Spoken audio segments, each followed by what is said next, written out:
Grant Cardone recently wrote and released the wealth creation formula. I just read it, and I'll be going over the step by step blueprint formula that he gives to create wealth. By watching till the end of this video, you'll know the full blueprint cheat code formula to creating wealth from the billionaire real estate mogul Grant Cardone.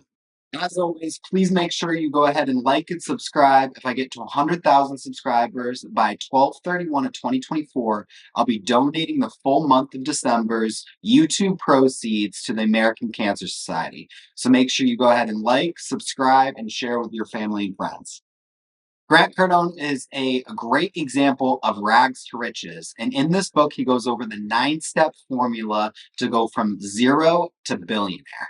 Grant Cardone is well known for his work in real estate. He has amassed a following of millions of people and has utilized his resources to raise funds via crowdfunding to grow his real estate portfolio. I'll be posting every Tuesday and Friday, so make sure you check back for more videos. Now, this book and formula is broken down into 3 parts with 3 sections in each part. Each one of these parts has to be mastered before you move on to the next. Step number 1 is creating income. This would be earned income through your 9 to 5 job. It's the highest form of taxed income, and it's also generally considered the least desirable. Now, when starting out on this journey to financial freedom, it's important to start at the boilerplate, which is your standard 9 to 5 job. Now that you've established the foundation and the boilerplate via your livable wage, it's time to move on to the next step, which is increasing that income. You'd be able to do this a variety of ways. The most common way is through making yourself more valuable within your job. As far as making yourself more valuable goes, you'd be able to do this through reading or self education, whatever it may be. And you could go up to your boss and ask, is there any possible way that if I was to say you're in a sales position, bring in additional income and leads into the company at no additional cost or use of resource from the company? Could I get a higher percentage of the upside on that? This could be an example of how you would be able to go ahead and increase your earned income.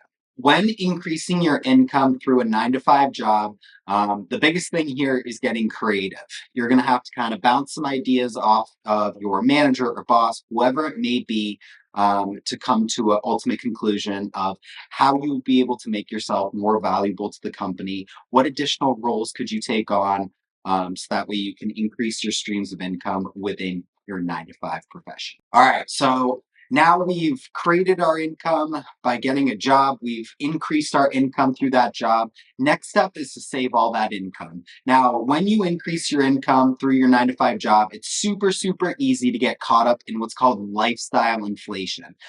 Lifestyle inflation is when, as your income grows, so does your lifestyle expense, which ultimately will just keep you at baseline. Now, baseline is no bueno because if you're at baseline, you're not able to get ahead. Through the wealth creation formula, Grant Cardone recommends that you save 40% of this income for taxes, 40% of that income for just savings, locked away almost as if the income doesn't exist, and 20% to live off of. Now, your lifestyle should not increase and change until that 20% grows. Then you'd be able to go ahead and spend more lavishly once you have that additional income within the 20% bracket to do so. So that's the 3 steps here of the earned income portion of the wealth creation formula. Step 4 is going to be to invest that saved income. This would be the 40% bracket here that we just talked about. Uh, Now, within this 40% bracket, Grant Cardone recommends a critical mass number. What a critical mass number is say your goal is to invest in real estate. This is going to be how you're going to grow and scale your wealth. Then you know that you need $100,000 to do that. That means that once you hit $100,000 in that savings bracket, you go ahead and go and purchase an investment property and go back to zero, and then you focus on creating income once again to build up that 40% bracket critical mass number and progressing this way. All right. So thus far, we have created our income, we've increased it, we have saved it, and then we've invested it once we've reached the critical mass number. Now, next step is going to be to go ahead and grow those flows of income.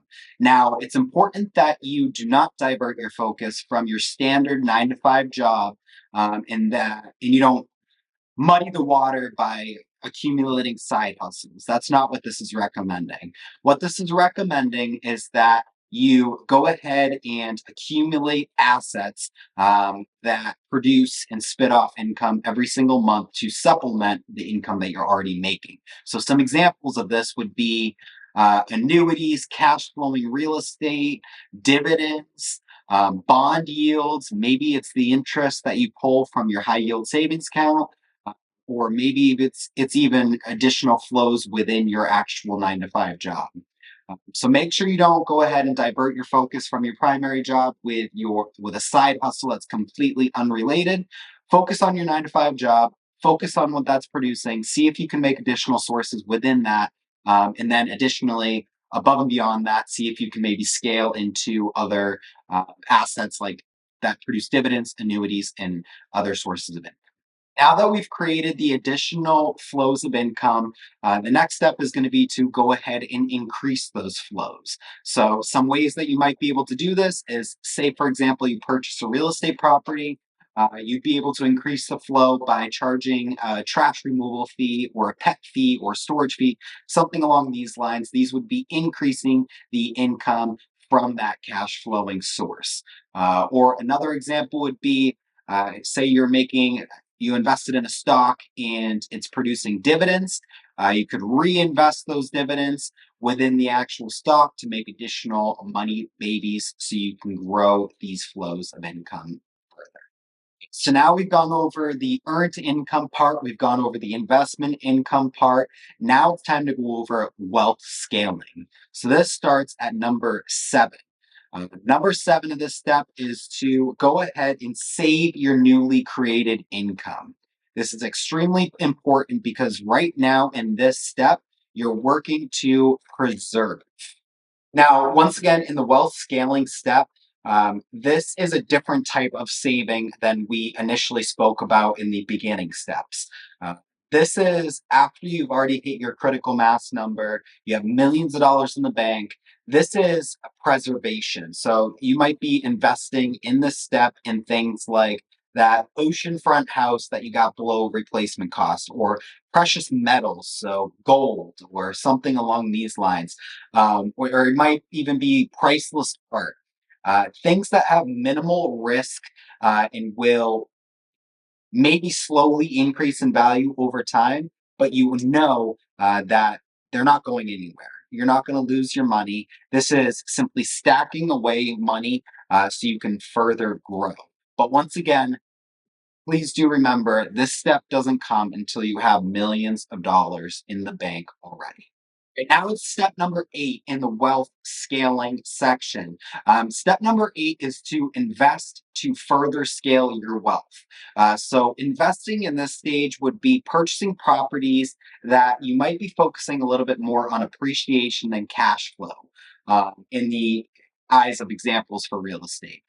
So, this might be purchasing skyscrapers in the Boston Seaport Boulevard, where you know they're not going anywhere. They might sacrifice a little bit of cash flow, but it's going to appreciate. It's going to be valuable, and it's going to increase in value. Other examples of this, and people that have done it, would be Trump Tower or the Rockefeller Center. These are all things that appreciate in value and might not have a ton of cash flow, but you've preserved your wealth, and now you are further growing it and scaling it by investing in properties that simply appreciate.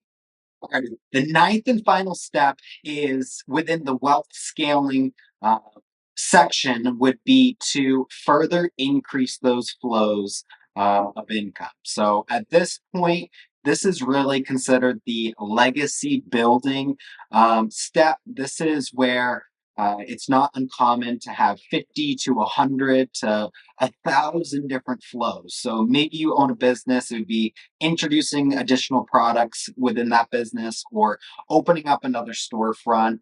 Or if you're, say, it's a grocery chain, opening up an additional storefront with a whole bunch of products. This might be investing in another business. So, some examples of people who are in this stage would be names like Kevin O'Leary, Barbara Corcoran, Mark Cuban, Damon John, Robert Urchebak. These names might sound familiar because they're from the famous show Shark Tank. These people are already in this stage. They're looking to further grow their legacy by investing in additional businesses to increase those flows of income. Thank you guys so much for watching. Please drop a comment. Let me know what you might want to see in the future. Also, don't forget to go ahead and subscribe and share with your family, friends.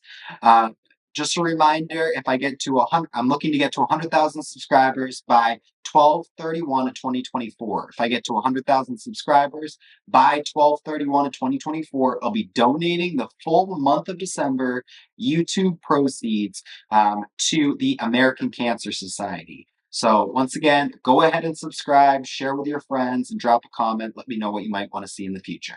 I look forward to seeing you in the next video.